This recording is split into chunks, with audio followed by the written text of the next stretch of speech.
অলিখিত ফাইনালে কিউইদের বিপক্ষে একাদশে পরিবর্তন আনতে চলেছে বাংলাদেশ। দলে ঢোকানো হতে পারে তারকা এক ক্রিকেটারকে, যিনি কিনা আবার হতে পারেন দলের ট্রাম্প কার্ড। সিরিজ জয় নিশ্চিত করতে গেম প্ল্যানেও কিছুটা নতুনত্ব আনতে পারে লাল সবুজের প্রতিনিধিরা চট্টগ্রামের সিরিজের শেষ ম্যাচে। তবে কেমন একাদশ নিয়ে মাঠে নামতে যাচ্ছে বাংলাদেশ, আর কেই বা হবেন দলের ট্রাম্প কার্ড, সবকিছু বিস্তারিত জানবো প্রতিবেদনে।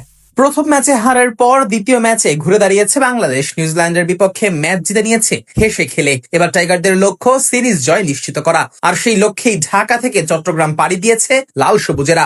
সাগরিকার পারে কিউইদের হারাতে নতুন পরিকল্পনাও করছে মেহেদী মিরাজরা। একাদশেও আনতে যাচ্ছে পরিবর্তন। অলিখিত ফাইনালে নিজেদের সেরা বোলারকে একাদশে এনে কিউইদের চমকে দিতে যাচ্ছে ফিল সিমন্সের শিষ্যরা। প্রথম ওয়ানডের দলে থাকা সত্ত্বেও শেষ মুহূর্তে সামান্য ইনজুরিতে একাদশ থেকে বাদ রাখা হয় মোস্তাফিজুর রহমানকে।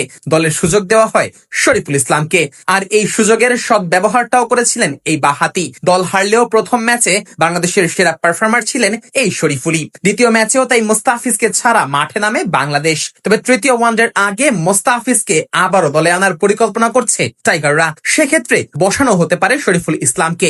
যদিও যেই দুই ম্যাচ শরীফুল সুযোগ পেয়েছেন সেখানে দারুণ ছন্দেই ছিলেন, তাই তো তাকে না বসিয়ে তাসকিনকেও বসানোর পথে হাঁটতে পারে লাল সবুজেরা। তবে আপাত দৃষ্টিতে তাসকিন আর শরীফুল দুজনকেই বসিয়ে মোস্তাফিজ আর তানজিম সাকিবকে দলে নেওয়ার সম্ভাবনাও একদম উড়িয়ে দেওয়া যায় না। তবে ম্যাচটা যেহেতু অলিখিত ফাইনাল, সেহেতু নিজেদের সেরা তিন পেসারকেই একাদশে রাখতে চাইবে টিম ম্যানেজমেন্ট। এদিকে টপ অর্ডারে খুব একটা পরিবর্তন আনতে চাইবে না টিম টাইগাররা, বরং সাম্প্রতিক পরিস্থিতি বিবেচনায় বাংলাদেশের সেরা ব্যাটিং অর্ডার নিয়েই কিউইদের বিপক্ষে দ্বিতীয় ওয়ানডেতে খেলতে নামছে মেহেদী মিরাজরা। ওপেনিং এ সাইফ হাসান ও তানজিদ তামিমেই ভরসা বাংলাদেশের। প্রথম ম্যাচে সাইফ পেয়েছেন 50-র দেখা, আর দ্বিতীয় ম্যাচে এসে ঝড়ো ব্যাটিং এ অর্ধশতক হাঁকিয়েছেন তানজিদ তামিমও। শেষ ম্যাচেও টাইগারদের ইনিংস গোড়াপত্তনের দায়িত্ব থাকবে এই দুই ব্যাটারের কাঁধে।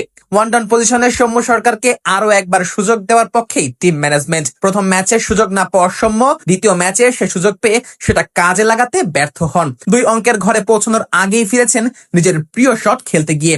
তবে এই এক ম্যাচের ব্যর্থতা দিয়ে সৌম্যকে বাদ দিতে চাইবে না মেহেদী মিরাজরা।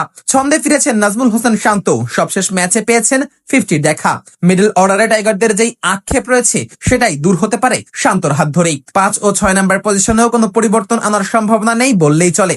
দলের দুই নির্ভরযোগ্য ব্যাটসম্যান লিটন দাস ও তাওহিদ হৃদয়কে খেলানো হবে এই পজিশনে। দুজনেই ব্যাট হাতে বেশ দারুণ ছন্দেই আছেন। সাথে মেহেদী হাসান মিরাজ ও 8 নাম্বার পজিশনের রিশাদ হোসেনকে পরিবর্তন করার কোনো সুযোগ নেই। বাকি 3 পজিশনে খেলানো হবে পেসারদের। তবে সেই 3 পেসার নিয়ে এখন মধুর সমস্যায় আছে বাংলাদেশ।